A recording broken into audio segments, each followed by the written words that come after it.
Welcome to Be a Blessing with Mitch and Wendy, a no-holds-barred guide to being the best you can be so that you can be a blessing to your family, friends, and everyone you meet. Be a Blessing is about life, from parenting to building a business and building yourself. Mitch and Wendy will cover it all. So buckle up and prepare to get uncomfortable, because growth only comes from the other side of a challenge. Oh, she's drinking wine on camera. Hope your mama didn't see that. Welcome to episode 12. I didn't even know you pressed play. That's right, I got you. Episode 12. Hey, it looks a little different right now because we are in the back patio of our house instead of the office. Today is the 5th of July, which apparently everybody is using as the 4th of July to not work. Except for us. We went to work today. You know why? Because we hustled. And we kind of, we just got back from vacation and we broke as hell. Take off, America. No, I think it's bullshit. I'm just going to be honest with you. Take off, America. Dude, you had Sunday was the 4th of July. It's a federal holiday. You're going to get a paid time off. You choose Friday or Monday because it fell on Sunday. I guess. Take off, America. I'm glad I went Let's to work. celebrate the mess out of these because we don't know how many free 4th of Julys we're going to have left. Glad I went to work. This episode brought to you by Rotolo's Craft and Crust. It's not far from the house. We have like 1,000 of these cups because our kids keep them every time we go there, and we eat there quite often. But yeah, nice vein. That's probably all that wine is surging and causing your veins to dilate. Or because it's 98 degrees out here. Miss Totsi, I've been praying for your daughter. She drank a lot on vacation. He's the one that caused this.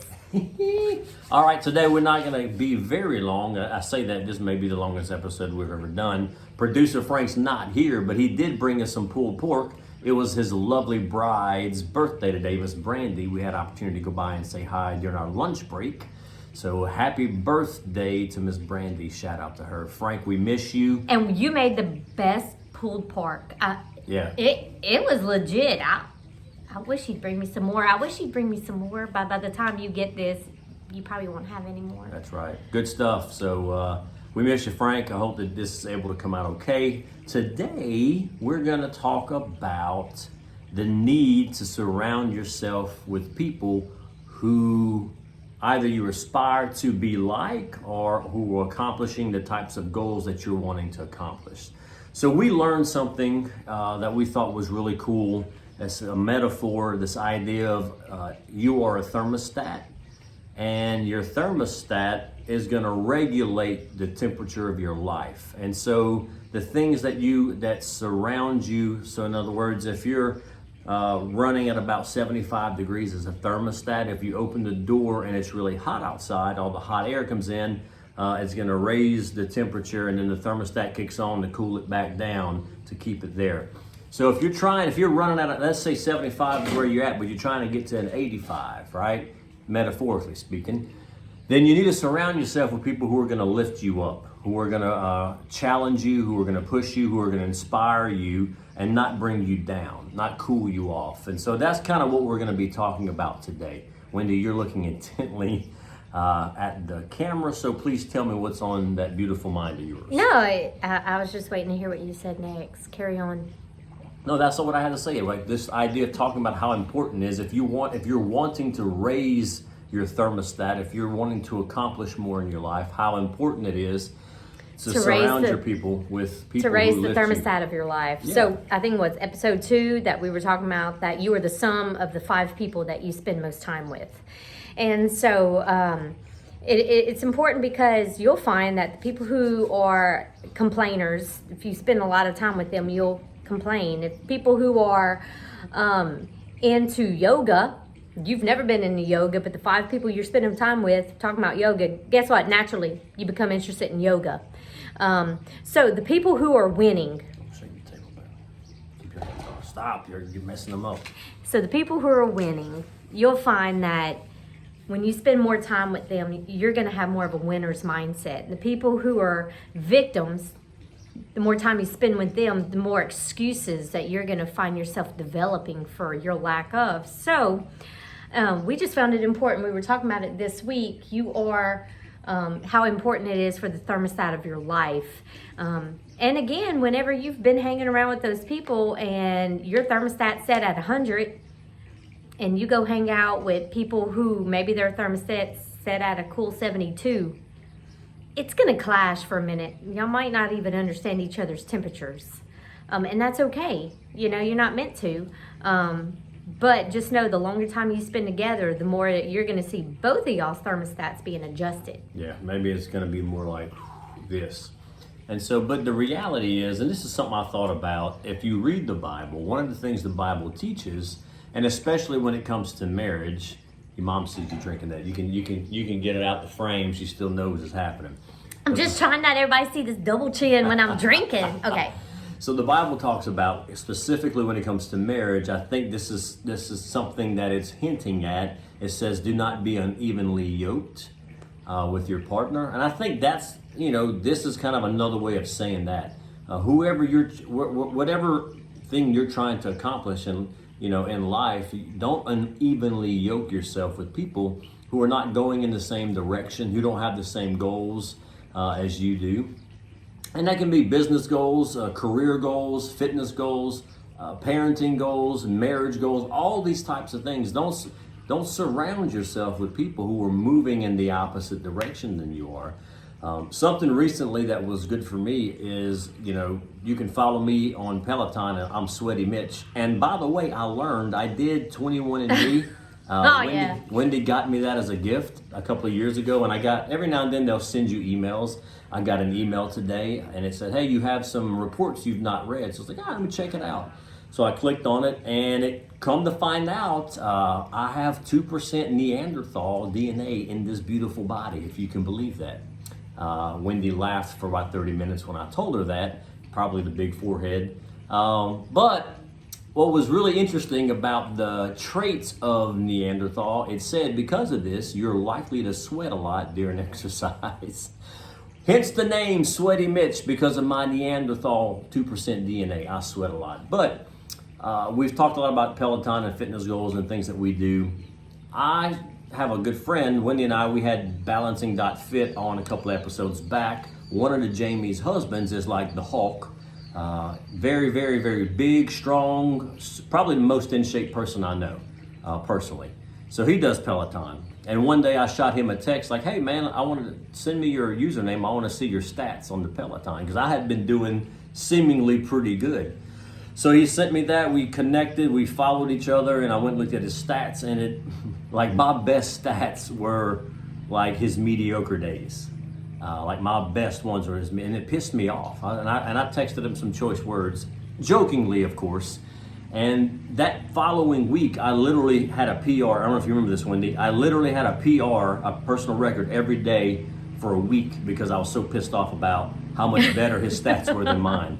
And then to top it off, about 2-3 weeks later, he's like, hey man, I'm doing a ride Saturday morning if you want to ride. And on Peloton, you can do rides at the same time. They call it sessions. So you're kind of competing against each other. So as he and I and like 8 other people in this session. And while he still dominated the shit out of me on the Peloton, I had another PR.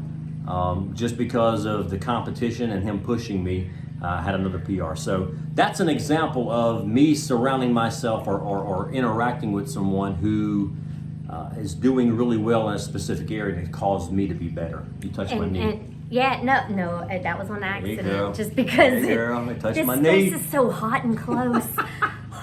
But no, Mitch interchanges the word pissing me off with inspired. Yeah. It's actually inspiring him. Yeah. Mike, you inspire me if you're watching this. Oh, he's watching. Yeah, Moody. What Moodini on Peloton is his name, Moodini. So, but no, it's good. And it was just, Mitch and I were just talking about this week the importance of being around people who are similar, who are doing a little bit better than you are, because it's going to push you. I mean, if you're wanting to make, let's put out a number, $250,000 a year, right? It'd be pretty close to try to hang around people that make similar amount of money around there that you can guess, because they're going to be talking about the things that got them there. They're going to have the mindset that got them there. Do I feel maybe it's a little counterproductive to hang around people who make 10 million a year? It's pretty cool to hang around with them. I'm sure that there's some things that you can go sit on their yacht or whatever, but maybe there's going to be something you can't relate to. So it's just finding people that you want to aspire to and figure out what they're doing. Ask them questions. And at the same time, I think it's important when we ask them questions about what makes them successful, don't always eat up their time. It's important at that time too to contribute to something, contribute to something in their life. It's the record button that's hiding my face. Baby, you just keep slowly easing off over there. The lawnmower. Big face. The lawnmower is just pulling you over there slowly but surely. I want to see who's mowing. They need to mow that big snake pit right there. Nobody cares. The 6 people watching this were really dialed in. Stay on this side. Oh, there you go. Right there it is. The wine's getting you. I've had 3 sips. Jeez. But listen, how important it is to surround you. Now, here's the thing, though. If you start making that shift in your life, where maybe you're 75 and you're around 70 to 75 thermostat type folks, and you start spending more time with people who are like 80, 85, probably means you're shifting your time away from people who used to get a lot of your time. Now you're spending less time with them. You're probably going to get a little bit of pushback on that. Some folks may not like it, they may not understand it. And listen, let me tell you something. You're going to get some snapback. That's okay. Oh, Mitch. Oh, you're way too important for us. You think you're better than us. You think you're too good for us, don't you? No, it's not that. Can't hide that money. That's my favorite. We don't have the money. No, nobody. That's why we work on the 5th of July when everybody else is off. Because we just came back from vacation. And we broke. But no, you're going to get some pushback, and that's okay. And some people can be critical about that. And not just with, spending time with people. Whenever you start, and you start making changes with your eating. Wendy's talked about this before, and you go back to the family dinner, and you're trying to make good decisions on what you're eating, and then everybody's giving you shit about it. Like, oh, you're too good for our food now. Oh, Miss Weight Watchers, or Mr. Keto. Like, yeah, man, I don't want to be a fatty. Okay, I'd like to stay in shape and live to see my grandkids. Or I'd like to get my cholesterol to a healthy level where I'm not at risk for a heart attack, or I'm trying not to eat so much sodium where I can get my blood pressure down. Yeah. And it's not just those things. Maybe you drink a lot of alcohol and you want to reduce your alcohol consumption. You're going to probably get pushed back on that. And look, in my life, what I'm trying to do is because I used to be guilty of that. I used to be the guy sometimes giving people shit when they're making changes. But what I'm trying to do now is be mindful. When I see somebody trying to make a positive change in their life, like I want to high five them and affirm them and not give them shit about it. But like, even though everybody else probably is like, hey, no, Wendy, that's good. I'm proud of you for making that decision. That's going to make you better, especially if you feel that's the right thing for you, moving in that direction. So you're going to get some pushback from some folks, probably, if you start making those changes where you're trying to up your thermostat in your life and you're surrounding yourself with those people who you're aspiring to get to be those types of goals. And so it's just really important. I think if you go and listen to or watch or any successful business person, somebody who's done a lot of good things, one of the things they're going to talk about is that very thing. Surround yourself with the people you want to be like. Gary Vaynerchuk talks about, and I've seen it time after time where he's interviewing people and he'll say, who inspires you the most? Asking that person. And it's usually somebody young starting off in their career, and they'll say, P. Diddy. And he say, go and get as close to P. Diddy as you possibly can. Go intern for him. Go run coffee for him at his shop. Go do whatever you can to get as close to that person as you possibly can, because that right there is going to be the most important way for you to become more like them, is to be around them. Yep. So. Yep. Now, I just think it's important. And it's short and sweet and to the point today. But for the ones that are out there that are really trying to make it, and you're getting the pushback or you're getting the negative feedback that you've changed, or why are you not as fun, or why are you not, whatever it is that you're hearing, just understand the more you hear that, the more you're on the right track. Yeah, you're headed down the right direction. I mean, maybe not for that person or their agenda for you, but the agenda that you have for yourself. You're probably, any time I've learned in my life at least, anytime you're getting negative feedback on positive changes you're making in your life. That's the key. Negative Feedback, comments on positive positive changes you're making in your life, you're moving in the right direction. So I don't know if that's you. Maybe you've never even thought about this before. Maybe this whole concept of you being a thermostat and whether or not you need to raise that thermostat to get to where you want to be something that's completely new. I want you to just think about that, ponder that for a moment, and think about the people who you're surrounding yourself around in your life. Are you unevenly yoked? When it comes to your fitness, are you around people who are hurting your fitness goals? When it comes to your marriage, are you surrounding your people who don't have successful marriages? I mean, it's true. If somebody is on divorce number 2 or 3, would you ever consult them about marriage advice, relationship advice? If they've gone bankrupt in the last 3 months, would you consult them about financial decisions? And we're not beating up on the people that's had 3 divorces or have gone through bankruptcy. It's not about that. I'm not saying, turn your nose up to those people. I'm just saying be mindful of how that influence is because I'm sure those hitting you. people could probably teach you something they learned that they wish they would have done different in the process. Yeah. There's still something valuable to hear from them. But what we're talking about is the people in your life. Think about this. If you ever went crabbing, you caught all these crabs and you put them in a bucket, right? There's a crab that always is trying to get out that bucket. What do the other crabs do? You ever watched them? They get that little and they pull them down. They want them in the bucket. They pull them down. They want them in the bucket. So here's a fact. I learned this a long time ago from somebody, and the lesson was, Mitch, people will hate you for your success.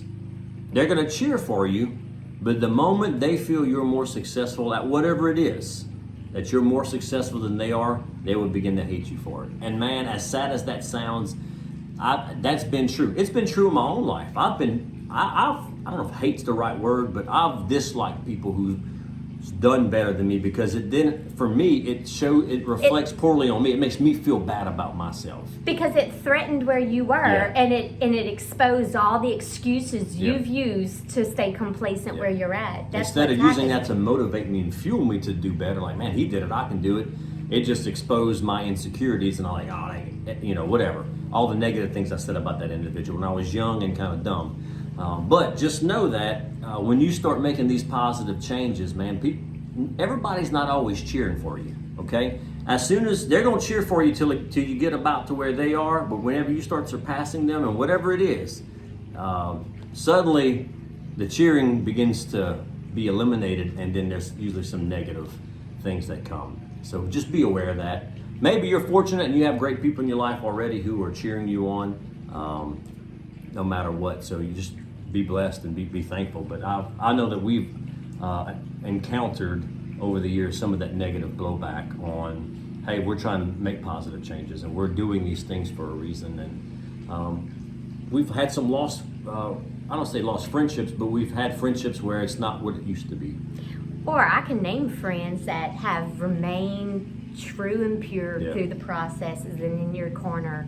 And those people you will keep and you will hold on to them dearly because they're priceless. They're gems because they truly love you for you and not what, they just love you for you and they just want to see the good in you. Yeah. And how many great friends did we gain by finding people who we aspire to be? Or how many friends did we hold by the hand and take along our journey too? Yeah, that are coming right along with us. I can name a few of those. Those are fun. We're all learning this together. We're all in entrepreneurship about the same time. Yeah. So good stuff. So just think about your own life. Who's the 5 people closest to you, and how is it affecting you? And again, not advocating ridding these people completely out of your life. I'm just saying, think about where you are, the thermostat of your life. If you're right where you want to be, fantastic. And again, it's not all encompassing. It's different categories. If you're a business owner and entrepreneurship is your thing and leadership is your thing, go and find these people who are better than you in that area and go and spend time with them. If it's fitness, go find people who are doing better than you and spend your time with them. If it's parenting, if it's marriage, whatever it is, if it's your faith, go find those people who you think are doing better than you and spend time with them And I promise you, if you're here at a 75, it's going to lift you up and continue spending that time with That them. thermostat. So while we wrap up, I'm Yeah. gonna add something of value. All right. So yeah. Here it is. Here it is. Let me get close. Stay in the frame. I'm so hot. You're hot, I'm girl. hot. I'm just You hot, sweating girl. and I'm greasy. Okay. Whatever you're doing, I know you're gonna feel like giving up, but don't stop. Don't stop, because you don't know who's watching you, and you're inspiring somebody. If you're making the changes for the positive in your life, continue on. Continue on. And even if you have nobody to support you, DM us. We'll support you Yeah. for those positive changes in your life. Yep. So, Yeah, we give great support and honest feedback. honest feedback, because we want great support and honest feedback as well. Yep. So, So. hey, thank you, everybody. I hope this. I know it's a little bit different, maybe not quite as professional Well, I sounding. and or looking. hope we talked loud enough so you could hear us, and you just didn't Yeah. hear the lawnmower or the weed eater the whole time. Yeah. Oh no, it's going dark. So, hey, listen. 'Cause I'm if you close. if you like this, please share it. Subscribe to the YouTube. Like us on Facebook, mitchandwindi.com, and we're also on the podcast app. So, if it's been of value, if we've been a blessing by anything we've said, be a blessing to us and please share. Appreciate you guys. Frank, I'm gonna pour this out in memory for you, brother. Yeah. Some tap water. Hey everybody, thanks for listening and watching. Have a great day. Be a blessing.